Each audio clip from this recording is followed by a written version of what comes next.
This is your F.B.I.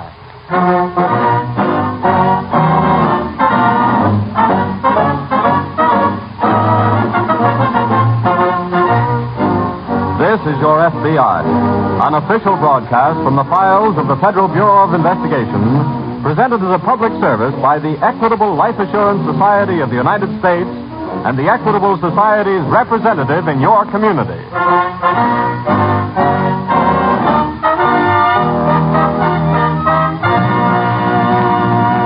Tonight's file, the Skyway Swindle.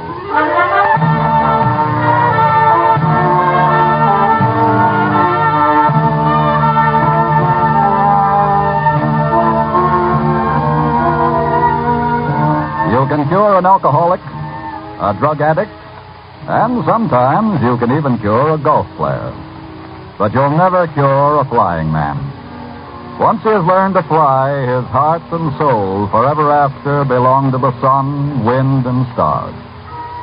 That is why the thousands of young Americans who flew the fighters, bombers, and transports during the war are finding it so hard to reconvert to peacetime pursuits on the ground. They know that America's civilian aviation industry cannot possibly absorb them all, and they are readjusting as best they can. But just let them see an opportunity to fly again, and, well, one young veteran of 30 missions over Tokyo saw such an opportunity recently, and here's what happened.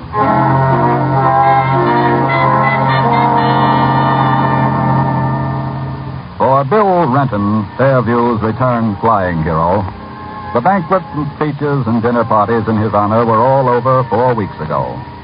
And in a way, he was glad, because he wanted to forget all about the war. But life on the ground began to get pretty dull, and was getting no better fast until the phone rang one morning. Bill answered and heard a feminine voice say, "Is this Bill Renton? "Yeah, The Bill Renton?" that's right." Well, you don't know me, of course, but you knew my husband very well. "Oh, He flew in your squadron, Jack Martin." Jack Martin? Oh, I'll say I knew Jack very well. You say you're his... I'm his widow, Carol. Well, and you're right here in Fairview? I just arrived this morning. I'm at the Central Hotel. Well, gee, I'd sure like to see you. Well, I'd love to meet you, too. Jack's mentioned you so often in his letters. Well, then, hold everything. I'll meet you in the lobby in 10 minutes.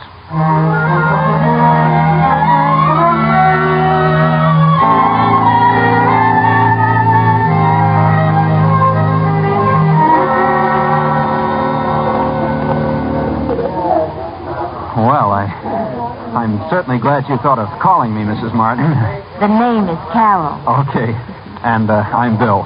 Well, I guess you can understand how I like to meet and talk to anybody who flew with Jack. Oh, sure. Jack was a great guy. He felt the same way about you. Well, look, Carol, it's nearly 12:30. How about our having a bite of lunch together? Oh, I'd love to. We could talk about how you happen to be here in Fairview. Well, how I happen to be here may come walking into the lobby any minute now. Who's that? My Uncle George. I'm traveling around with him as sort of a secretary. Oh? He represents a group of men in the East who are planning to establish a chain of airports and flying schools over the country. I see. And they're going to put one in Fairview. That's why he's here. Well, there's a man I'd like to meet. Why? Well, if there's going to be an airport and flying school around here, I've certainly got to get in on it. Well, I can certainly see to it you get to talk to Uncle George anyway. Gee, that's swell. When? Well, how about here at the hotel tomorrow morning? All right. What time? 10 o'clock? That's a date.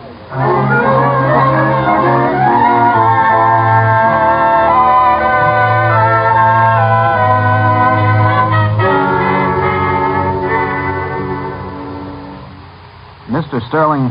Yes?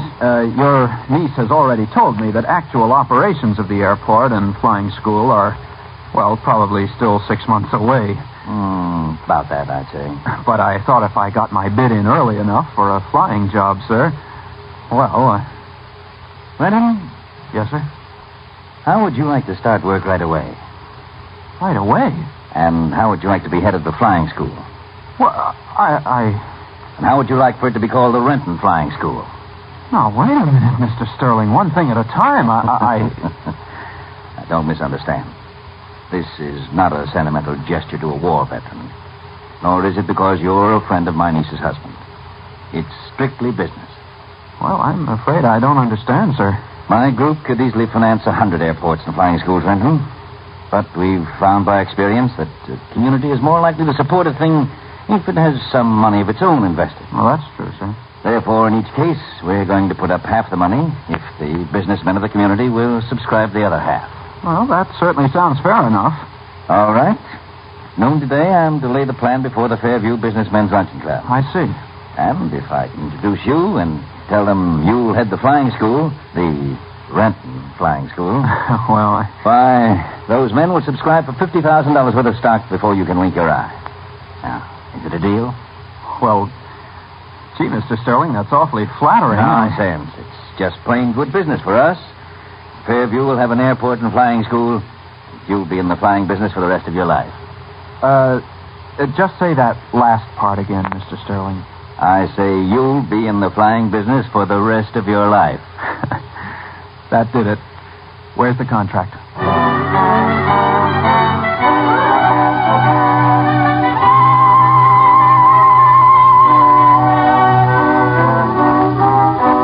In another part of the state that same morning, Agent in Charge Redding of the F.B.I. field office has just finished reading a teletype from the Washington Bureau. Well, Tom, nobody can accuse this swindler of laying down on the job of reconversion. What have you got? Washington bulletin to all officers. Who's wanted? Man about 50, girl about 26 or 7. Here's all the information on him. What did you mean about reconversion? Well, this swindler's working on a post-war angle, promoting airports and flying schools, using a local war hero for bait. Very smart. Girl angle's smart, too. She poses as the widow of a former flying mate or hero. That's how they get him. I see. But the swindler wouldn't have gotten away with it, Tom, if the people in the town had been a little bit more careful about checking up on him. How long ago did he pull the job? 3 weeks ago. He'll probably strike again any time now. But far away from the last one, eh? Yes. So let's get ready for him in case he invades our district. What's your plan? Notify police chiefs in all towns over 7,500 without an airport. And suggest that they warn their chambers of commerce. Right. The girl is using the name of Carol Martin, widow of Lieutenant Jack Martin. Well? There had to be such a flyer. Let's check.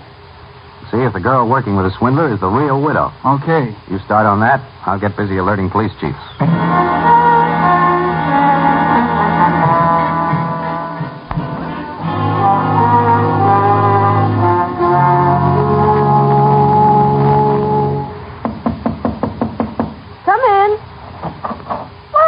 George. Carol? Hello, Carol. How did the luncheon go? It was quite successful, Carol. Quite successful. Oh, your uncle is too modest, Carol.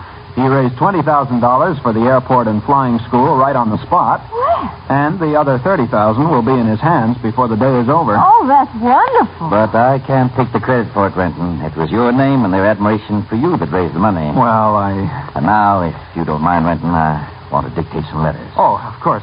When do you want to see me again? Check with me in the morning. Right. Oh, by the way, Mr. Sterling, I think you told me you had optioned the Johnson land south of town for the airport. Well, that's right. I thought I'd run out there before dark and have a look at it. Well, I'd rather you'd wait until morning. We'll drive out together. Well, all right. Whatever you say, sir. Goodbye, Cal. So long, Bill. Bye, Mr. Sterling. Goodbye. Yeah, they seem to be doing all right. When do we get the rest of the money? Well, they'll have it here by 5 o'clock. Good. Then we can make the 6 o'clock train and head for the sea, sand, and sun. For where? Florida, darling. Well, that's not on my list of things to do next. Look, George, I'm on a vacation. Yes, so do I, my dear. But we have other business to tend to first. Look, I'm withering up inside these widow's weeds. I want to dance and swim and roll over on the sand and watch the beautiful boats go by for a while. Won't you ever get men off your mind? Sure, when I'm as old as you. Oh, thank you, my dear. Now, look, be practical about this. If we stick together and finish up our list of prospects, we stand to make plenty. With your half of the take, you can go anywhere in the world and do whatever you want all by yourself. That's worth waiting for.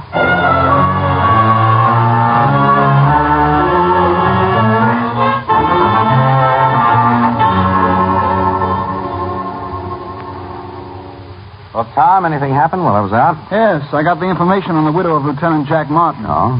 The girl working with a swindler is faking. I was pretty sure of that. The real Carol Martin lives in a little town in Oregon. Hasn't been away from there for 10 years. Mm-hmm. I wonder how the swindler and the girl knew about her. Well, let's go to work on that. Maybe we can get a lead on the pattern of the swindler's operation.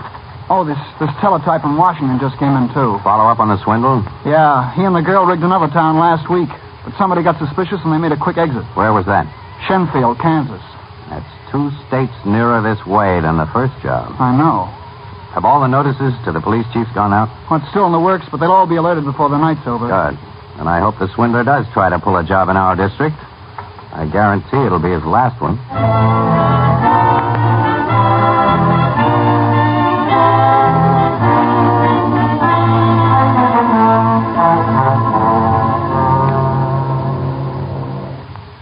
Hurry it up, George. All right. Give me a hand with some of this stuff. Oh, you're worse than an old woman when it comes to packing. Come on, cram it in. Let's go. Yeah, what time do we get to Midland? 7 tomorrow night. Where's the money? Locked up in the other bag. All 50,000? Do you wish to count it, my dear? I just want to get out of here. We've only got 15 minutes to make the train. Don't answer it. But whoever it is must have heard us talking. Go see who it is. But don't let them inside. Yeah, but suppose... Oh, hello, Bill. Going somewhere, Carol? Well, I just received an urgent call, Renton. I've got to go to Chicago for a few days. Too bad the flying school's not in operation. I could get you there in a real hurry. Yes, that would be a great help. But I'm afraid what I'd really do is bail out and leave you two to figure out the gadgets for yourselves. What's that? I let you two make a sucker out of me. But you're not going to do the same thing to those men who invested $50,000. Look, I don't know what you're talking about. I disobeyed orders, Mr. Sterling. I went out to look over the Johnson land. But I told you... I know. You told me you had optioned the land. But you were lying. Johnson says you've never even talked to him. All right, but I can explain Then maybe that. you can explain something else I found out. What do you mean? You said you had made a deal with Northrop to use their trainers in the flying schools. I just called Northrop, and they'd never heard of you. Now, look here. Hand over that dough, Sterling. I'll do nothing of the sort. I tell you... Give me that money. Look, Renton, you're in on this too, remember? I said give me Put that... up your hands, Bill. What? And don't turn around. Pick up the bag, George. Wait a minute. You've already stabbed me in the back, Carol, so maybe you'll shoot me in the back, too. But before you do, I'm gonna...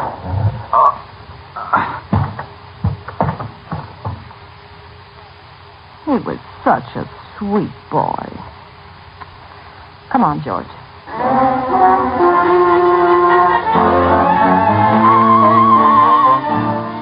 The FBI file, The Skyway Swindle.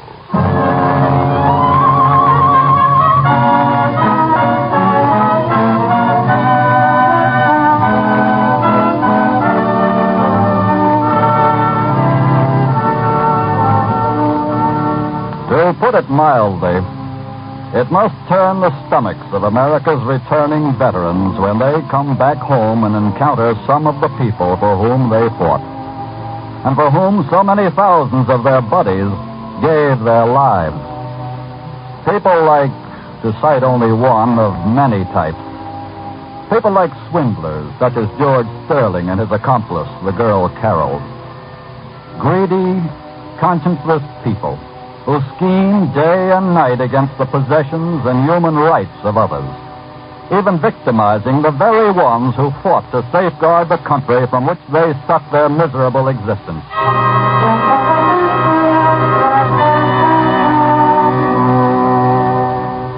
It must have been 2 hours after Sterling and the girl fled from the hotel in Fairview, leaving their victim, Bill Renton, sprawled on the floor, that the phone rang in the FBI field office some 100 miles away. I'll take it, Tom. Okay. Redding speaking. Oh, hello, Chief. You got our warning, eh? What's that? too late. I see. Yes? Yes, go ahead. I'm getting it all right. Uh-huh. All right. Good. We'll get busy right away. Yes, we'll leave here immediately. Thank you, sir. Something on the swindler? Yes. That was Chief of Police of Fairview calling. What happened? Same pattern. The man and the girl used a war hero for fronts and skipped town a couple of hours ago with $50,000. Well, The kid caught on to the swindle, went to their hotel room, they slugged him and escaped. is he dead? No, thank goodness. How did they get out of town? Nobody knows. Come on. We're headed for Fairview.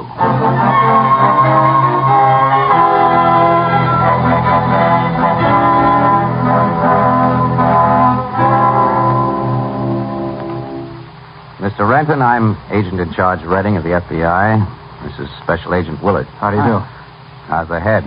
Well, it's not my head that's bothering me now, Mr. Redding. It's letting those rats get away with $50,000. I can understand how you feel. After all, you were only a victim like the rest. Yes, but it was my name that raised that money. Let's hope we catch Sterling and the girl before they've spent too much of it. Well, if we don't, I'll be working for nothing for a long time to come. I'm going to pay back every cent those men put up. How did they first contact you, Mr. Renton? The swindler and the girl. Well, she telephoned me from the hotel. Uh-huh. Said she was Carol Martin, the widow of Jack Martin, who flew in my same squadron. Then? Well, of course I fell for it and said I'd like to see her. So I met her at the hotel, and when I asked her what she was doing in Fairview, she started telling me about this project that her so-called uncle was working on. Naturally, that interested you. Yeah. So I made a date to talk to her uncle about a job. Uh-huh. Next thing you knew, you were fronting the project and raising money through the Businessmen's Luncheon Club. How did you know that? He's done it twice before in the same way. Did you know Lieutenant Howard Jones? Jonesy? Why, sure, he flew in the same squadron with me. Why? He was their first victim. How about Lieutenant Robert Lansing? He flew with us, too. Did they get him? He was their second victim. Well, it looks like they're going right down the line of fellows in my outfit. And those of you who live in the smaller towns, anyway. But how did they know who we were or where we lived? I've no idea. But we've got to get a roster of your squadron. That's about the surest way we'll have of catching him. You got a list of the men in your outfit? No, sir, I haven't. Well, then we better contact the War Department right away. As soon as we get the list, we'll alert all the men on it. Good. I've got an idea we're going to get all of that $50,000 back for you. Well, that'll be plenty okay with me.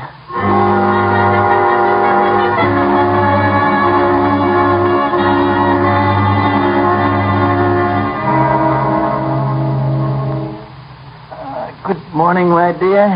Who's kidding who? What's the matter? Look out the window. It's just snowing a little. I'll guarantee it isn't snowing down in Florida. Come on, it's 10 o'clock. We better call our prospect here in Midland. Okay. What's the sucker's name? It's marked right there in the magazine article. Lieutenant Fred Bristol? That's the guy. Give me the phone book. Here you are.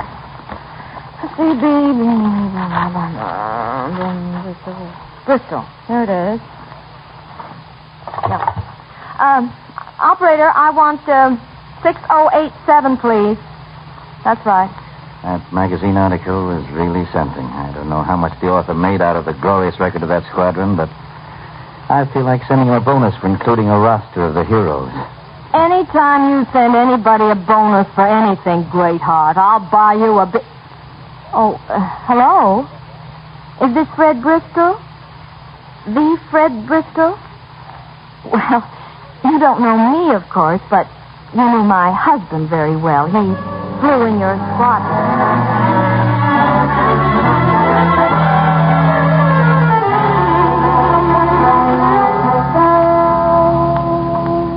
I sure wish that teletype would start sounding off tune. So do I. My hands are pretty well tied until that roster comes in. The swindlers may have already reached the scene of their next job, too. Yes.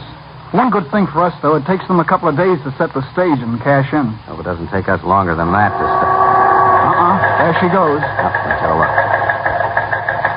Following is list of men who served in... This is it. Get Barnes and Kennedy in here. Okay. Tell the switchboard operator to keep 6 trunks clear for us.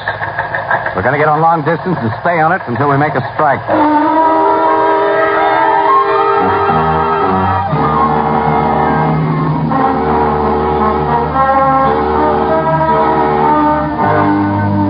keep on the alert anyway, Lieutenant. Thanks. That's 6 from me, Redding, and all blanks. Take 6 more names. Start again. Okay.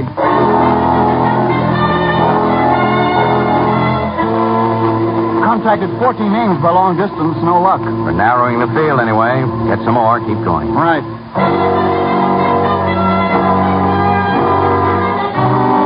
Take another batch of names, Barnes. See what you can come up with. Redding. Yeah, Tom? We're in.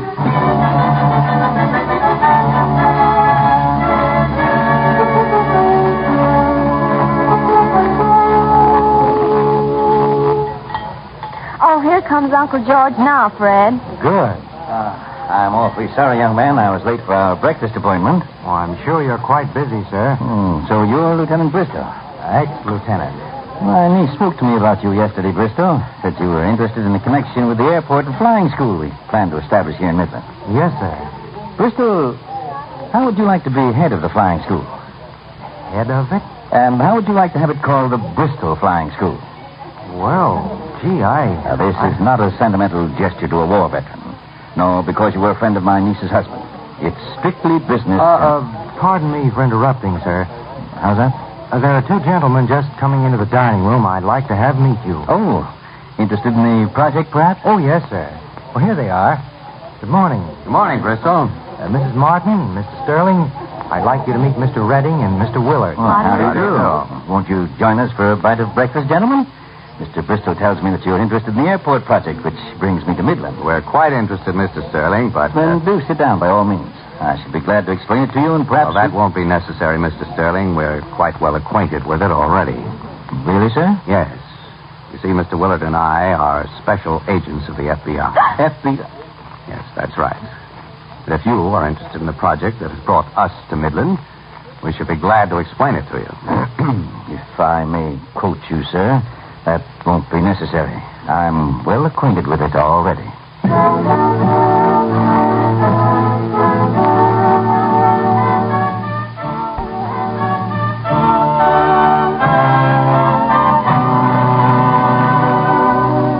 George Sterling and his accomplice, Carroll, were tried in a federal court for their cruel swindle. They were both sentenced to long terms in a penitentiary. The swindler, the cheater, is one of the most loathsome species that crawls in the criminal scum of any society. And he is numbered by the thousands. But his whole breed could be wiped out overnight, for he lives solely by preying on the carelessness of his victims. The simple exercise of due caution in dealing with and checking on the stranger with a proposition. This one step alone on the part of each of us could exterminate the swindler.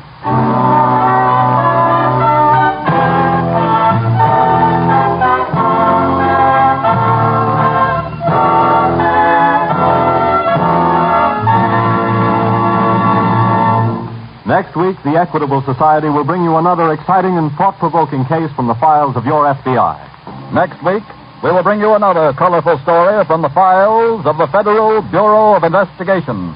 The Paroled Killer.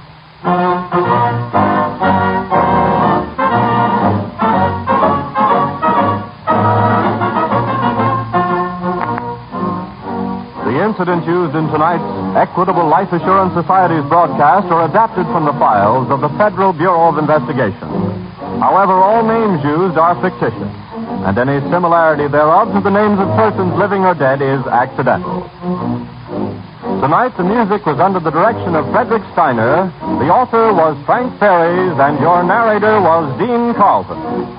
This is Your F.B.I. is a Jerry Devine production.